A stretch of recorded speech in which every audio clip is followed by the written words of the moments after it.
Здравейте, вие сте с Today Tech. А днес представяме на вашето внимание един интересен продукт на Genesis. Това е Soundbar системата Helium 312BT. Ето това е саундбарът, който както виждате е доста компактен и с приятна форма, която го прави удобен за поставяне на бюро или на друга подобна повърхност. Конструкцията е пластмасова, с крачета отдолу, които позволяват стабилното поставяне. Има LED елементи, които са в тази лента в долната част, както и в бутона за звука.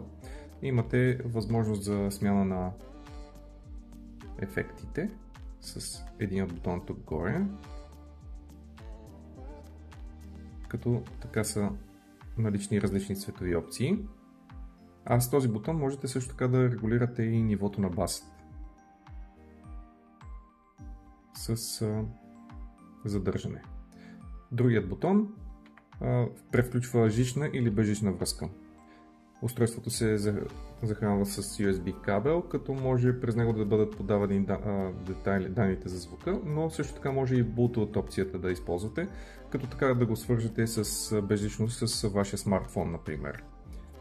Добавени са два високоговорителя с обща мощност 10 W, което е приятен акцент и адекватен звук за ценовия клас, който е около 70 лева в свободна продажба. Така можете да добавите по-адекватен звук за, например, смартфона си, лаптопа или пък към монитора, като получавате добра опция при гейминг, гледане на филми, сериали и слушане, разбира се, на музика. И това е Helium 312BT.